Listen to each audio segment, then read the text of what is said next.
The Luftwaffe radar stations along the French coast were not supposed to fail. By the spring of 1943, German early warning systems had become precise enough to detect individual aircraft formations at ranges exceeding 80 miles. British fighter sweeps across the Channel were being intercepted with uncomfortable accuracy. RAF Fighter Command knew this. They tracked the interception rates in weekly reports. The numbers were getting worse. In March 1943, Spitfire squadrons operating from forward bases in Kent were losing aircraft at rates that exceeded what the operational planners had expected. Not catastrophic losses, but steady attrition that could not continue indefinitely. The pattern was consistent. RAF fighters would cross the French coast. German radar would track them. Messerschmitt Bf-109s would be vectored to intercept. The engagements happened where the Germans wanted them to happen, at altitudes and positions that favored the defending fighters. British pilots were fighting on German terms, and the statistics reflected that reality. Squadron leader Peter Dawson commanded No. 611 Squadron, based at Biggin Hill. His unit flew Spitfire Mark Vs, and in the first 3 months of 1943, they had lost 9 aircraft over France. 5 pilots killed, 2 captured, 2 rescued from the Channel by air-sea rescue launches. The loss rate was not unusual for offensive operations, but Dawson had started to notice something in the debriefing reports. His pilots consistently described being intercepted shortly after crossing the coast, as if the Germans had known exactly where they would be and when they would arrive. The intelligence officers explained this as effective German radar coverage. The Würzburg and Freya radar systems were known to be sophisticated. They provided accurate range and bearing information to ground controllers, who directed fighters onto incoming raids with practiced efficiency. This was not new information. British intelligence had been studying German radar since 1940. What frustrated Dawson was that knowing about the problem did not provide a solution to it. RAF tactics in 1943 assumed that German radar would detect incoming formations. The standard approach was to accept this reality and rely on fighter superiority, numerical advantage, or coordinated bomber escort to overwhelm the defenses. But Dawson's squadron was not escorting bombers. They were flying fighter sweeps, offensive patrols, intended to draw German fighters into combat and destroy them. The sweeps were supposed to force the Luftwaffe to respond on British terms. Instead, the opposite was happening. By April, No. 611 Squadron had flown 47 offensive sorties and had engaged German fighters on 31 of them. In every engagement, the Messerschmitts had arrived with altitude advantage, positioned between the Spitfires and home.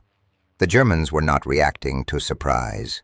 They were waiting in the right place at the right time. Dawson started to suspect that German radar operators were not just detecting his formations. They were reading them accurately enough to predict their composition, strength, and likely objectives. RAF Fighter Command maintained strict formation discipline for offensive operations. Squadrons crossed the Channel in sections of 4 aircraft, flying in close tactical formation. The spacing between aircraft was standardized, roughly 200 yards between sections, with individual fighters positioned to provide mutual support and overlapping fields of fire. This formation doctrine had been refined through 3 years of combat experience. It worked. The formations were tight for practical reasons.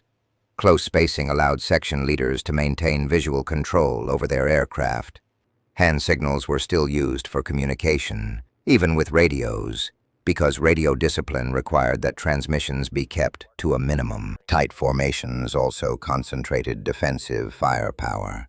If attacked, 4 Spitfires in close formation could bring 16 machine guns to bear on a single target. German pilots respected that firepower and were cautious about pressing attacks against well-formed sections. Fighter Command headquarters issued explicit guidance on formation spacing. Aircraft were not to spread out beyond visual range of the section leader. Sections were not to separate beyond supporting distance. The guidance existed because earlier in the war, loose formations had resulted in aircraft becoming isolated and vulnerable. Pilots who wandered away from their sections were shot down. The regulations were written in response to those deaths, and they were enforced. What the regulations did not account for was radar. The tight formations that provided tactical advantages in visual combat also created distinct radar signatures. A formation of 12 Spitfires, flying in 3 sections of 4 aircraft each, produced a radar return that German operators could interpret with reasonable accuracy. The spacing between sections, the intervals between aircraft, the overall size of the formation, all of this information was visible to ground-based radar. German controllers used this information to estimate the number of attacking aircraft and allocate defending fighters accordingly. Dawson understood this problem, but he had no authority to change formation doctrine. That authority belonged to Fighter Command headquarters at Bentley Priory, where operational policy was written by officers who coordinated hundreds of squadrons across multiple groups. Changes to tactics required approval through formal channels, testing, validation, and dissemination through official orders. The process took weeks, sometimes months. Dawson's pilots were flying combat missions every other day. In early April, Dawson attended a briefing at Group Headquarters where the topic of German interception accuracy was discussed. The intelligence officer presenting the briefing noted that Luftwaffe fighters were consistently achieving favorable positioning against RAF sweeps. The briefing suggested that improved coordination between German radar stations and fighter control centers was responsible. The conclusion was that British formations were being tracked effectively from the moment they crossed the coast until they returned to England. No recommendations were made. The information was presented as an observable fact. Dawson returned to Biggin Hill and called a meeting with his flight commanders. He explained the problem as he understood it. German radar was reading their formations accurately. The controllers knew how many aircraft were attacking and could allocate defenders accordingly. The Spitfires were not achieving surprise, because surprise was impossible when the enemy could count your aircraft from 80 miles away. One of the flight commanders asked what could be done about it. Dawson said he did not know, but he intended to find out if there was anything they could do at the squadron level, without waiting for headquarters to authorize new tactics. Dawson spent 3 days studying the radar reports that intelligence provided after each mission. The reports were compiled from signals, intercepts, prisoner interrogations, and observations by ground observers in occupied France. They were not complete, but they provided enough information to understand how German radar operators were interpreting British formations. The pattern was clear. Tight formations produced concentrated radar returns. The Germans could estimate aircraft numbers by measuring the size and intensity of the return. Larger formations produced stronger signals. Smaller formations produced weaker signals. The relationship was predictable. On April 19th, Dawson proposed an experiment to his squadron. Instead of flying in regulation formation, he wanted to spread the aircraft out horizontally across a much wider front. Not enough to lose visual contact, but enough to create separation that might confuse radar interpretation. The spacing he had in mind was roughly 800 to 1,000 yards between sections, nearly 4 times the standard interval.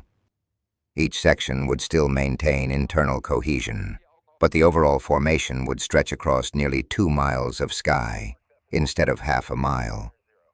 The flight commanders were skeptical. That much separation violated every tactical principle they had been taught. If one section was attacked, the others would be too far away to provide immediate support. The formation would be vulnerable to coordinated attacks that exploited the gaps between sections. Dawson acknowledged these risks, but argued that the current approach was not working either. They were being intercepted on almost every mission, because the Germans knew exactly what they were facing.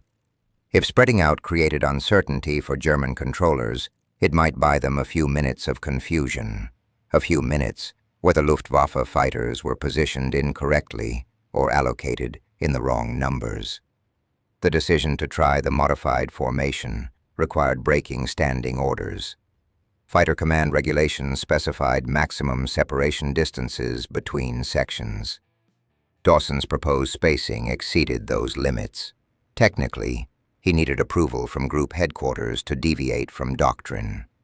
Practically, requesting that approval would take days, possibly weeks, and would likely be denied on safety grounds. Dawson made the decision that squadron commanders sometimes make in combat. He would try the formation on one mission, evaluate the results, and deal with the consequences afterward, if necessary. On April 22nd, No. 611 Squadron crossed the French coast at 1340 hours, flying at 18,000 feet. 12 Spitfires in 3 sections, but spread across a front nearly 2 miles wide.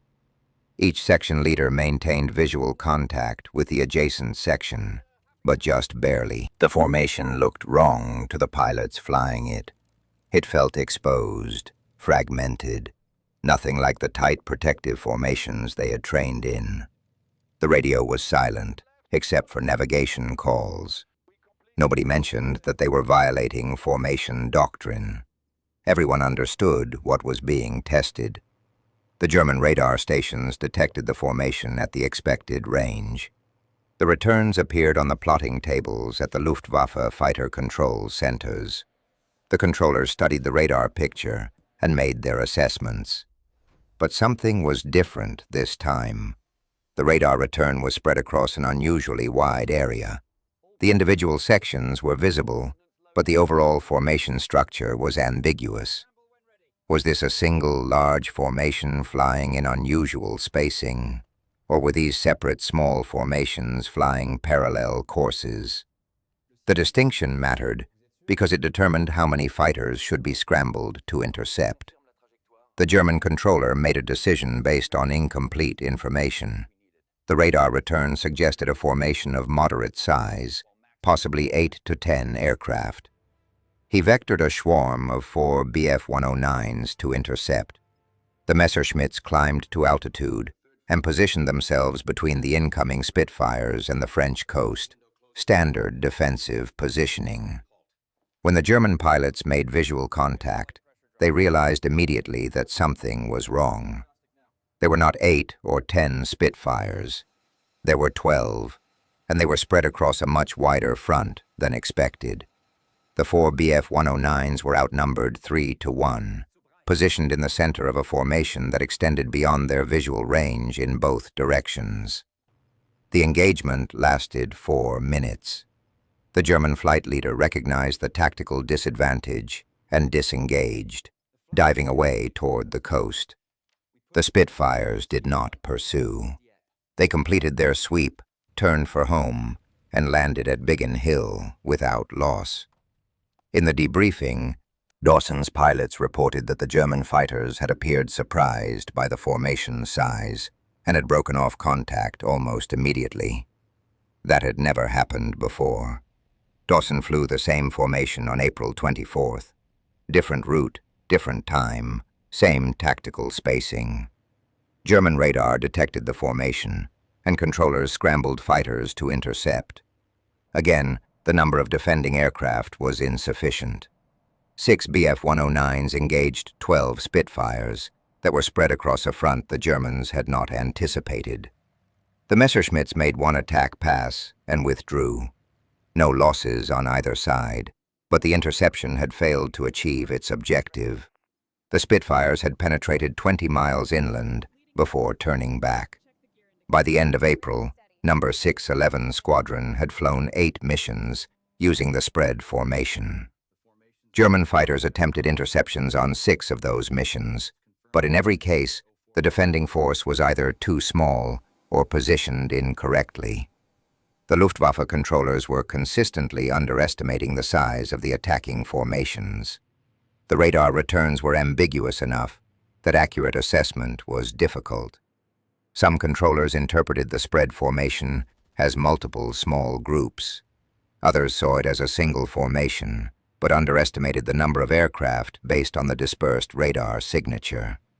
The results were documented in the squadron operations log. 8 missions, 6 interceptions attempted, 0 losses. That record was unusual enough to attract attention from group headquarters.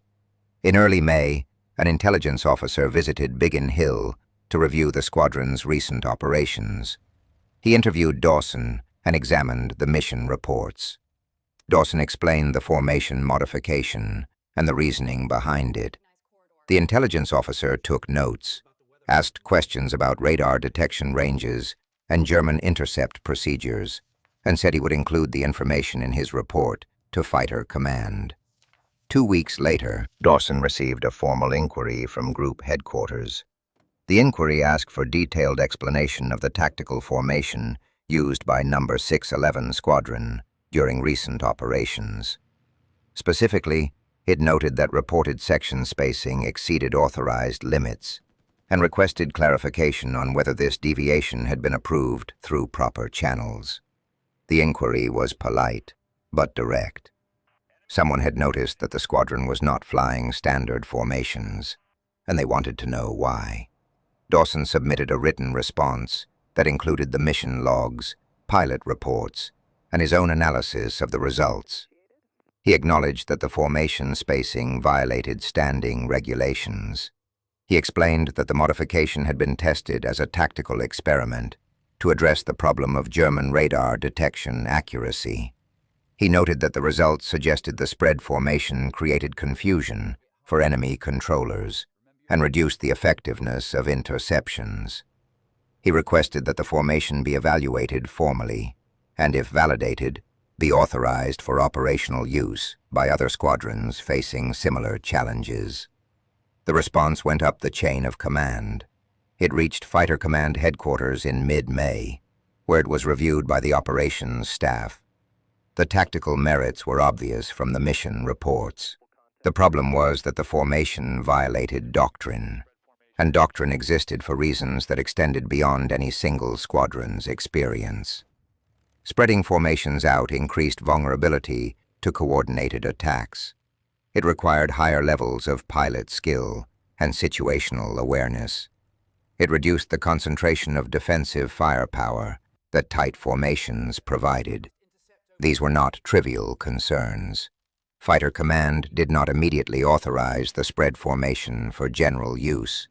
Instead, they directed that No. 611 Squadron continue using it on an experimental basis, while the tactical staff conducted a formal evaluation. Other squadrons were instructed to maintain standard formations until the analysis was complete.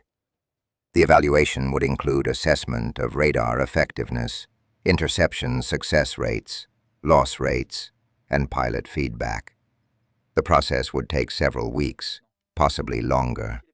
In the meantime, Dawson's squadron would continue flying a formation that was technically unauthorized, but operationally effective. By June, the statistics were becoming difficult to ignore. No. 611 Squadron had flown 23 missions using the spread formation. German fighters had attempted interceptions on 17 of those missions.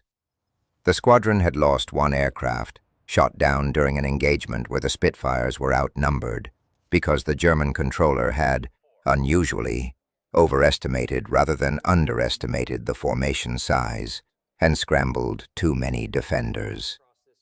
The loss rate was significantly lower than the squadron average for the previous 3 months. Other squadrons flying standard formations were still experiencing regular interceptions and steady attrition. The formal evaluation concluded in late June 1943. The Fighter Command tactical staff reviewed mission data from No. 611 Squadron and compared it against performance metrics from other units flying standard formations over the same period. The analysis confirmed what Dawson had observed. Spread formations produced ambiguous radar signatures that consistently caused German controllers to misallocate defending fighters. The effect was measurable. Interception success rates against No. 611 Squadron were 40% lower than the average for squadrons flying regulation formations. The evaluation also identified the tactical vulnerabilities that had concerned headquarters. On 3 occasions, German fighters had exploited the gaps between sections to isolate and attack individual groups. The wide spacing meant that supporting sections were several seconds farther away than they would have been in standard formation. Those seconds mattered in high-speed combat. The squadron had been fortunate that only 1 aircraft was lost in these situations, but the potential for higher casualties existed if German pilots learned to exploit the formation's structural weakness.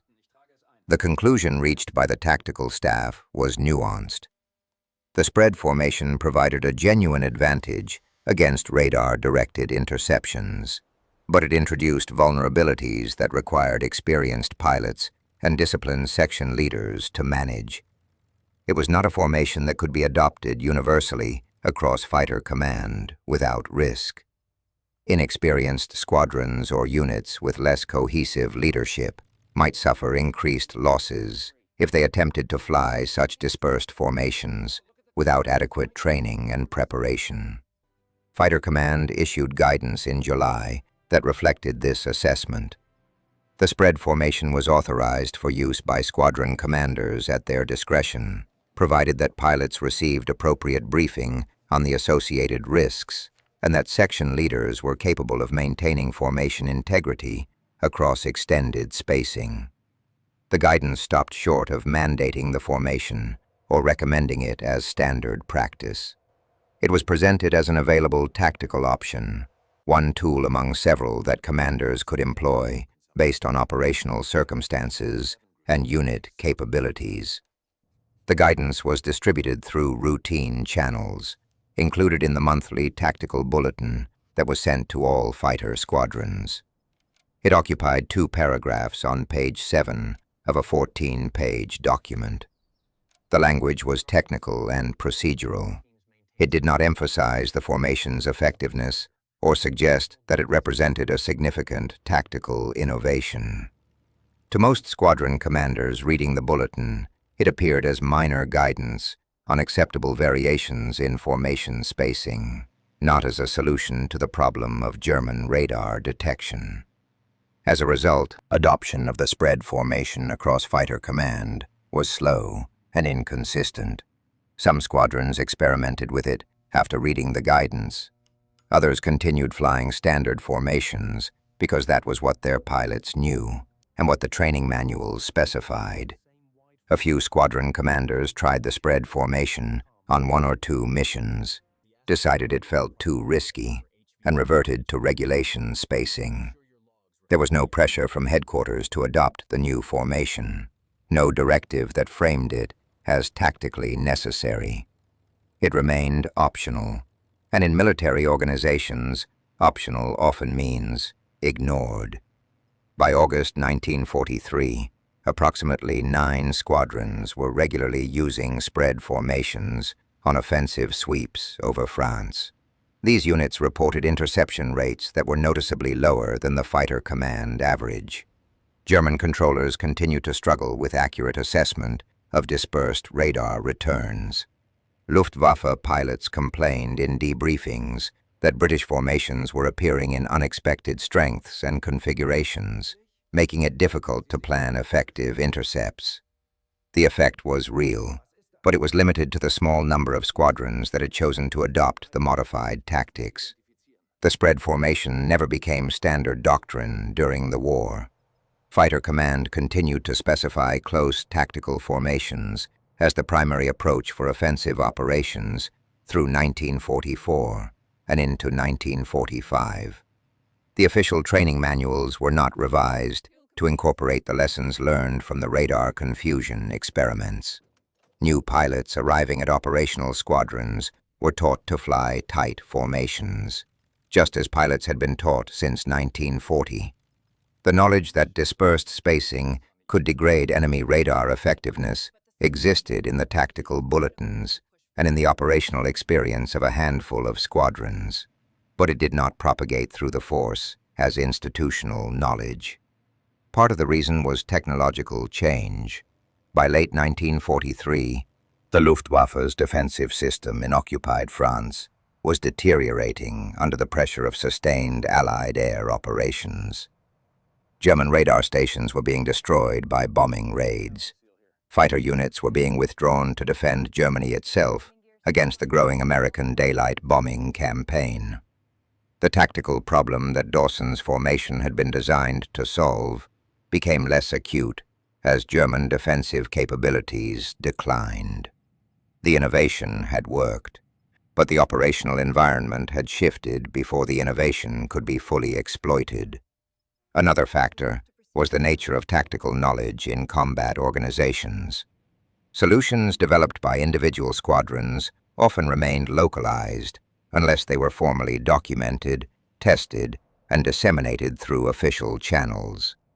Dawson's spread formation had gone through that process to some extent, but the resulting guidance had been cautious and permissive rather than prescriptive.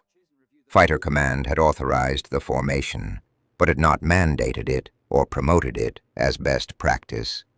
In the absence of strong institutional backing, the innovation depended on individual squadron commanders choosing to adopt it, and many commanders were conservative in their tactical choices, preferring proven methods over experimental approaches. The statistical impact of the spread formation was never precisely quantified. Fighter Command did not conduct a comprehensive analysis comparing loss rates between squadrons using spread formations and those using standard formations, while controlling for other variables like pilot experience, aircraft performance, and mission profiles. The data existed in squadron logs and operational reports, but it was never assembled into a systematic study that could have provided definitive evidence of the formation's effectiveness. The advantages remained anecdotal, supported by the experience of individual units, but not validated through rigorous analysis. Number 611 Squadron continued using the spread formation through the end of 1943 and into 1944. Their loss rates remained consistently lower than the Fighter Command average for offensive operations over occupied Europe. Dawson was promoted to Wing Commander in October 1943 and transferred to a staff position at Group Headquarters, where he attempted to advocate for wider adoption of the formation based on his squadron's experience. His recommendations were noted, but not acted upon. The tactical staff at Headquarters acknowledged the formation's benefits, but maintained that tactical decisions should remain at the squadron commander's discretion. Peter Dawson survived the war and remained in the Royal Air Force until 1956, retiring as a group captain. He flew operationally until mid-1944 and later served in training and administrative roles. In post-war interviews, he occasionally mentioned the spread formation experiment, describing it as a practical response to a specific operational problem. He did not claim it as a major tactical innovation, and he expressed frustration that the lessons learned had not been more widely implemented. He believed that more pilots might have survived if Fighter Command had been more aggressive in adopting formations that degraded enemy radar effectiveness. The German side of this story is documented primarily through Luftwaffe operational reports and post-war interrogations of radar operators and fighter controllers. German records from 1943 note increasing difficulty in accurately assessing British fighter formations, particularly during the spring and summer months. Controllers reported that radar returns from RAF sweeps were often ambiguous, making it difficult to determine formation size and allocate appropriate defensive forces.